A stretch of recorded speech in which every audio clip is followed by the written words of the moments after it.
ao vivo, começando nossa transmissão. Boa noite para quem já chegou. Como estão? Verinha, tudo bem? Olá, pessoal.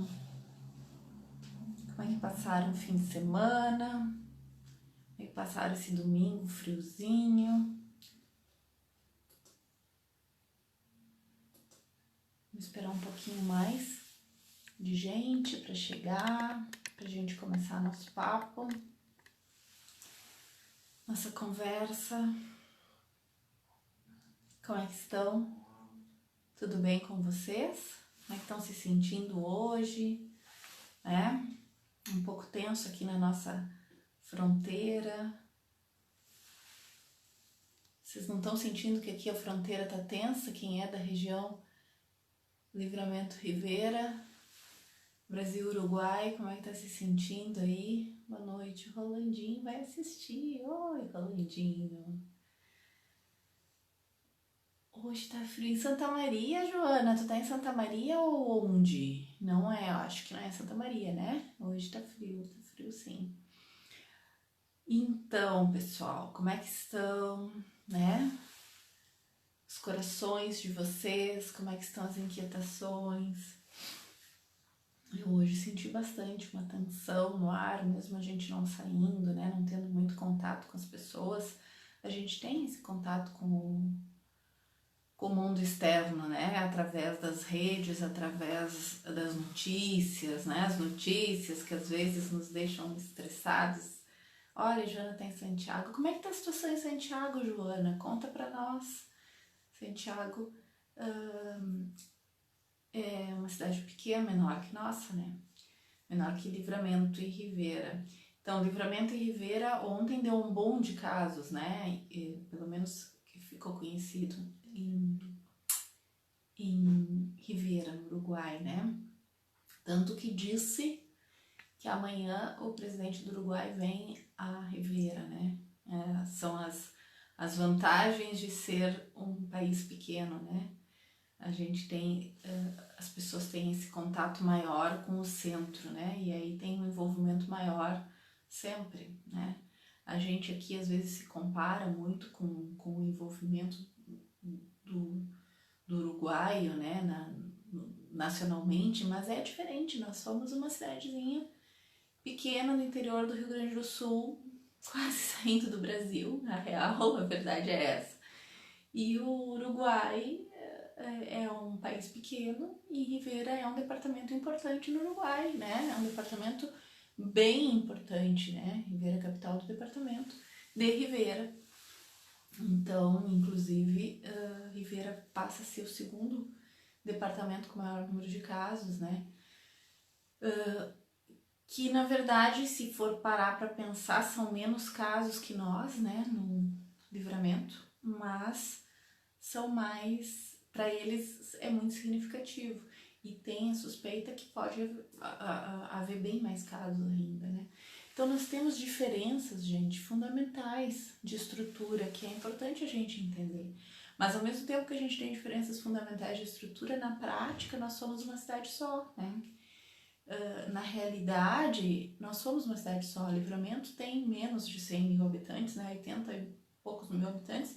Rivera não sei quantos mil habitantes tem, mas nós juntos, talvez somados, não fazemos 150 mil, talvez seja por aí, né? E é importante que a gente se reconheça como um só, né? E também que a gente perceba o imaginário que é as fronteiras, né? Que se a gente conseguisse realmente viver isso, e nós temos muita dificuldade disso, né? Apesar das fronteiras serem imaginárias, aqui fica tão claro a diferença quando a gente se identifica com um grupo, né? E aí nós nos identificamos com o lado brasileiro e quem vive no lado uruguai se identifica com o lado uruguai, a gente se identifica com um grupo e meio que inevitavelmente surgem as rivalidades, né? Surgem as rivalidades, surgem as cobranças, e a gente tem assistido assim com uma certa preocupação, preocupação, mas a mim, por exemplo, me aperta um pouquinho o coração quando eu vejo as cobranças, cobranças absurdas do tipo, esses brasileiros, esses uruguaios, os brasileiros vêm trazer o vírus, né? Porque evidentemente que o sul do Rio Grande do Sul, o Rio Grande do Sul tem muito mais casos do que o Uruguai inteiro, né? Até porque também o Rio Grande do Sul é maior que o Uruguai inteiro, né? Mas também o Uruguai teve outras medidas, ou de repente teve outro sistema de enfrentamentos, não sei, posso falar muito a respeito disso. Mas a gente percebe essas rivalidades, assim, que, poxa, né? E também outra coisa que a gente percebe é um linchamento quase com o doente, né? Quem tá doente é como se fosse a peste, né? A própria praga, né? O próprio coronavírus, né? Então a gente tem aquela coisa de rechaçar o doente, de querer expor as pessoas. Eu entendo que a gente tem preocupação de querer saber com quem a pessoa se comunicou e tal, mas a gente percebe com tristeza, né? Essa falta de cuidado com o ser humano, né? Então, esses dias eu postei uma imagem, assim, eu não me lembro de onde vi, mas eu vi que outras pessoas colocaram também. A imagem dizia, não julgue quem testou positivo para Covid-19, né? E a gente percebe esse nosso julgamento, né? Quase como se, poxa, ninguém tem culpa de estar doente, né? Evidentemente ninguém quer conscientemente estar doente, pode até ser que inconscientemente a pessoa procure a doença, né? Mas aí são questões que transcendem, né, o que a gente pode fazer, né? Então, ali na mensagem dizia, ligue, mande mensagem de apoio, ofereça ajuda. A gente sabe que o contato físico a gente deve evitar, mas às vezes a pessoa precisa de algum tipo de ajuda, né? Seja uma palavra, né? Vocês imaginam o pânico, né? O pavor que a pessoa deve estar sentindo. E aí a gente rechaça, a gente exclui, né? Às vezes usa palavras tremendamente ofensivas para se dirigir a essas pessoas. Será que isso ajuda? Até que ponto isso ajuda, né? E aí a imagenzinha dizia, não faça do preconceito uma dor a mais. A pessoa tá com um problema de saúde física terrível, né? Às vezes está assintomático, tudo bem, vai ter só a dor do preconceito, só, né? Mas às vezes a pessoa tá sentindo dores físicas, né? Tá doente, tá se sentindo mal. E a gente piora, né, a situação. E ali na mensagem dizia, seja mão estendida para quem já enfrenta um momento difícil. É um momento difícil para quem tá enfrentando a doença, para quem é familiar. E evidentemente que as pessoas, a gente tem medo, né? Todos têm. O que fazer com esse medo, né? E também como é que a gente lida, né? Não sei, eu tô falando essas coisas, mas eu gostaria que vocês me dessem um retorno. Como é que vocês estão lidando com isso? De que forma estão enxergando esse rechaço ao outro ser humano e também essa nossa disputa entre as cidades, né? Que, pô, não é lá uma coisa tão bonita, né? A fronteira da paz, né? A gente entra em conflitos por tanta coisa, né? Os grupos se associam e aí a gente acha que o meu grupo é melhor e o meu grupo pode fazer o que for e dizer o que quiser do outro grupo. Mas acima de tudo nós somos espécie humana, né? Acima de tudo nós somos gente e a gente tem laços em comum, né? Isso é interessante. Eu tava procurando um negócio do Bert, né? E ele tá falando sobre a paz, né? A paz, né? E aí ele disse que um dos caminhos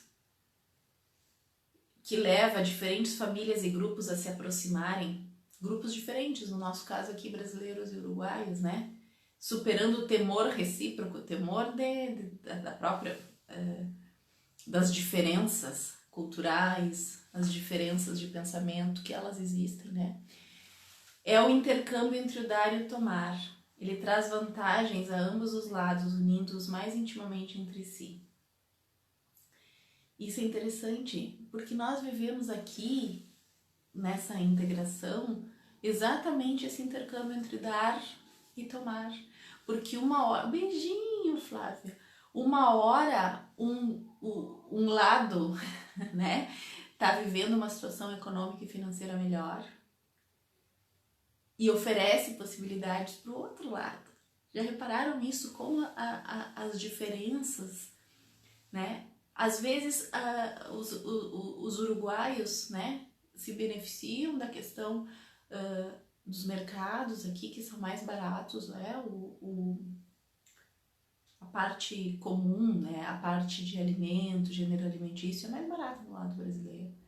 Os brasileiros se beneficiam de tantas coisas do lado uruguaio e assim a gente vai trocando e a gente pode crescer junto, sem esquecer isso. Só que às vezes a gente resolve trocar no lado negativo, né? A gente troca em impropério, a gente troca em acusação, a gente troca em cobrança. Esse tipo de troca só nos deixa piores, porque não pode desencadear um conflito grande, né?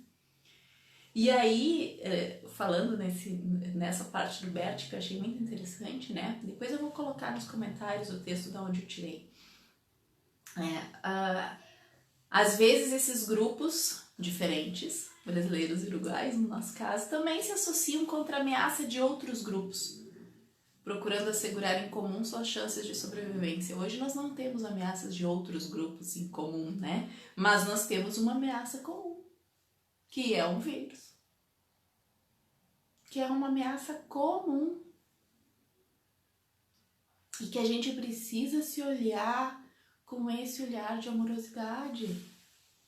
Não é o uruguaio, não é o brasileiro. É o meu irmão. É a pessoa que tá ali, que eu conheço. Que eu vou no mercado e eu vejo ela. Que eu caminhei na Sarandi e eu passei por ela. Sabe? A gente precisa enxergar isso. Oi, Valéria. Que lindo, aprendendo. A gente tá aprendendo junto. Aqui a gente vive uma oportunidade incrível. Porque o resto do Brasil, né? Quem nunca viajou aqui pro sul, não tem essa noção do como nós somos maravilhosos. Olha eu fazendo propaganda de nós. Mas é único isso, gente, da gente tá podendo intercambiar, né? Nós não temos uma ponte que nos separa, nós não temos nada que nos separe, sabe? Só nós mesmos, né? Só a gente. Eu tô até um pouco emocionada de falar essas coisas. Oi, que coisa! Porque nós somos um só, né? Independente de políticas. Gente, eu não sei, eu me emocionei, mas é importante, gente, a gente se enxergar com a nossa riqueza, sabe? Porque a gente olha tanto para as nossas faltas. E é hora da gente se dar as mãos. Como povo, sabe? Ultrapassar essas questões. A gente tem muita dificuldade de ultrapassar essas questões. Olha, é muito simples, basta olhar a bagunça que vive dentro do nosso país, Brasil, e a bagunça também que está instalada no Uruguai, porque a gente tem disputas entre grupos que não enxergam, que podem se unir, que precisam um do outro, que há vantagens nas trocas. E é que precisa observar o que cada um pode dar e parar de fazer acusações recíprocas. Sabe, essas acusações que são acusações infantis ainda, que fazem parte daquela consciência pessoal, aquela consciência de que o meu grupo é melhor. E aí eu excluo tudo mais. Assim eu faço com os partidos políticos também. O meu grupo é melhor. A gente tem essa dificuldade, né? Imagina dois povos, né? Dois lugares diferentes. Então, né? O ideal é que a gente pudesse se aliar. Olha, Simone, estamos todos interconectados, somos todos um. Exatamente, Simone já viveu aqui, ela sabe dessa realidade. Mas não é só aqui, nós todos como humanidade somos um só. E isso tá faltando ainda. Eu fico pensando quando é que a gente vai despertar para essa realidade maior que está acima de nós, né? Quando é que a gente vai enxergar essas coisas que a gente vem conversando sobre o pertencimento, o equilíbrio entre as trocas, sobre a ordem, né, de quem chegou primeiro, dentro do nosso planeta como um todo. Porque nós, humanidade, chegamos aqui, tem outras espécies povoando o nosso mundo, né? Como é que a gente convive com isso, né? Será que nós não somos nós os que estamos drenando as energias do nosso planeta? Né? E o que a gente pode fazer? Porque a gente tem se beneficiado muito. E a troca, como é que tá, né? Enfim. Mas aí, né, eu vi uma coisa assim, ó, interessante também do Bert, esses dois trechinhos eu vou colocar, que ele fala da impotência, né? Como se alcança, então, a paz entre grupos em conflito. E aí ele diz, olha que coisa forte de a gente ouvir. Geralmente, apenas quando ambos os lados já não suportam, quando esgotaram suas forças, com a condição de serem equiparados e perceberem que a continuação do conflito só lhes traz perdas, então fazem a paz. A gente precisa perder muito para fazer a paz e a gente vem perdendo, né? Como humanidade, como fronteira. A gente precisa se perceber igual, gente. Equiparados, claro, com diferenças. Mas aqui na nossa região nós não temos tantas diferenças assim. Em que pese as diferenças de idioma, em que pese algumas diferenças de cultura, né? Se a gente for perceber, parar para prestar atenção assim, ó, a respeito de como as nossas fronteiras foram construídas, teve muito conflito aqui, né? Talvez por isso a gente seja tão bélico, né? Quanto tempo a gente teve de disputas por terras, por território, né? Disputas armadas. A nossa fronteira foi forjada à base de disputa. Mas não precisa mais ser assim. Hoje em dia nós nos misturamos, nossos ancestrais são todos comuns, né? Quem faz parte da nossa ancestralidade? Vamos dar uma analisada aqui, né? O índio, né? O espanhol, o português. E alguns imigrantes que vieram também, alemães, italianos. E se a gente for parar para pensar, muita gente, que eu não estou citando aqui, né, mas muitos outros, mas na base da nossa ancestralidade estão principalmente os primeiros que chegaram no nosso país, nos nossos países, né? Os que já estavam aqui, os povos originários, os portugueses e os espanhóis. E todos eles estão aqui, ó, o sangue deles, porque esse povo todo se misturou. Então nós somos tudo isso. E às vezes a gente se identifica só com um grupo, né? Depois dos portugueses, os espanhóis vieram os africanos, né? E aí a gente vai percebendo que todos esses preconceitos que a gente nutre, até que ponto, né, eles nos ajudam, eles nos servem agora. raça pura, nós não temos. Quem que é só brasileiro, quem que é só uruguaio? Principalmente o pessoal que mora aqui na fronteira, né? Nós somos misturados, todos nós. E olha que lindo isso, né? Olhar para isso, né?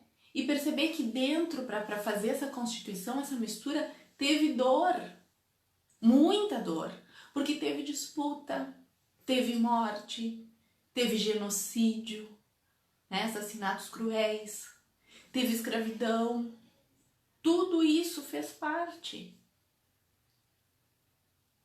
Tudo isso doeu muito em algumas pessoas, teve gente que se beneficiou dessas situações de dor, mas isso já está, não há o que a gente possa fazer mais. O que a gente pode fazer é olhar para isso com profundo respeito, com reverência por tudo que passou e seguir em frente, juntos. Porque para a gente enfrentar qualquer situação, a gente precisa estar juntos. A gente precisa olhar para o outro como um ser humano igual. Não importa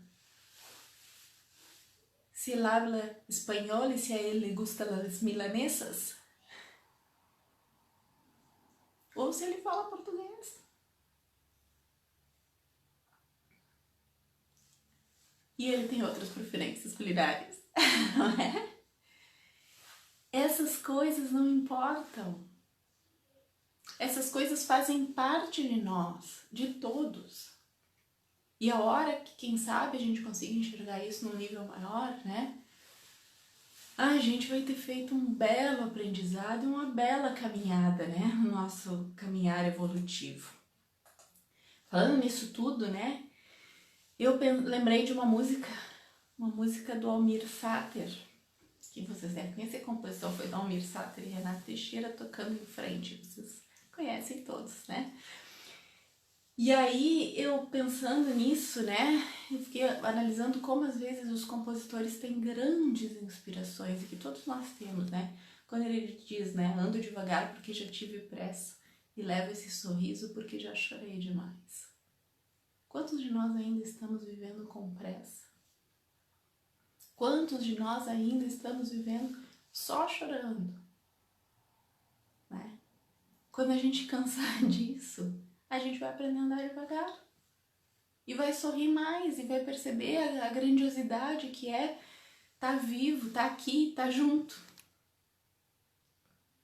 Com um rótulo só de brasileiro, de uruguaio. Só um rótulo. Porque a nossa essência é igual. Quando a gente amadurecer, a gente vai enxergar isso, né? Daí ele segue dizendo, ó, hoje me sinto mais forte, mais feliz, quem sabe. Eu só levo a certeza de que muito pouco eu sei. Eu nada sei. A gente consegue isso quando a gente conhece as nossas limitações. Isso nos dá uma fortaleza, sabe? Eu sou mais forte, até mais feliz, quando eu entendo que todo esse monte de conhecimento que eu tenho, isso só enche a minha cabeça.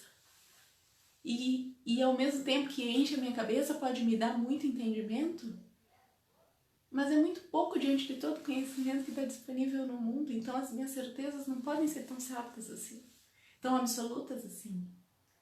E isso tudo tem que sair daqui e entrar aqui no meu coração. E vai entrar, nem que a gente tenha que chorar muito, né? Nem que a gente tenha que perder muito. Uma hora vai entrar. Porque é o nosso destino, né? Como humanidade, melhorar. Tenho certeza, pelo menos essa é uma convicção que eu trago, né? Porque a gente vem melhorando e não dá pra negar, né?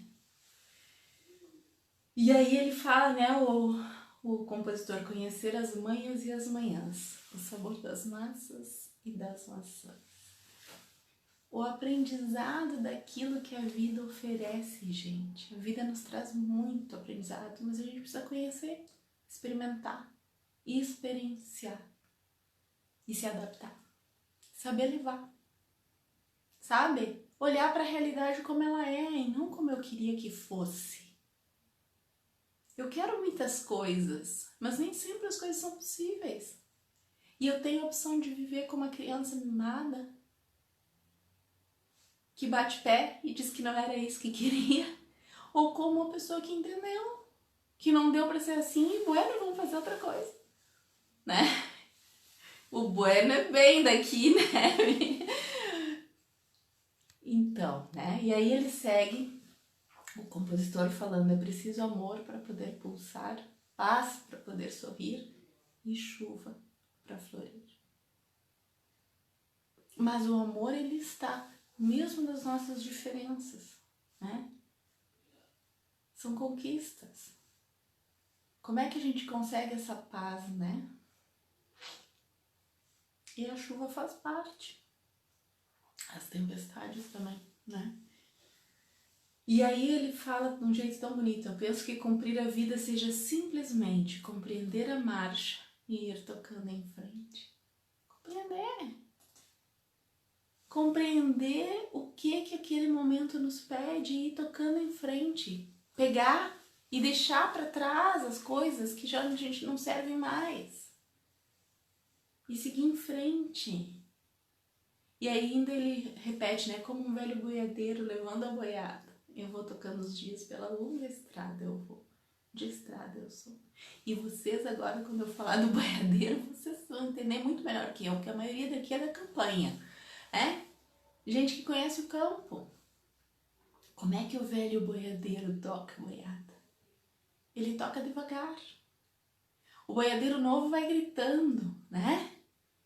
Ele vai enlouquecendo, ele vai às vezes com uma certa impetuosidade, sem paciência com a boiada. Então, o velho boiadeiro, ele vai tocando a boiada na boa, na paz, na calma. Ele sabe. E é isso, saber conviver com todos, com as diferenças, né? E cumprir as nossas tarefas diárias, as nossas pequenas coisas. Entendendo, como diz o compositor, que todo mundo ama um dia, todo mundo chora. E um dia a gente chega e o outro dia a gente vai embora. É assim que é. Não é assim que a gente quer. É assim que é. Abrir os olhos e enxergar, né? Um dia a gente tá aqui, outro dia a gente não tá mais. E esse tempo que passamos aqui, como é que vivemos, né? E ainda ele diz, né? Cada um de nós compõe a sua história. Que cada ser em si carrega o dom de ser capaz e ser feliz, né? Que história a gente está compondo? Com aquilo que nos chegou. Nós individualmente, nós como povo. E nós como fronteira. Né? Que a gente aprenda a ser irmãos de verdade. Que brigam, que têm suas diferenças, mas que permanecem juntos. Tchau, tchau.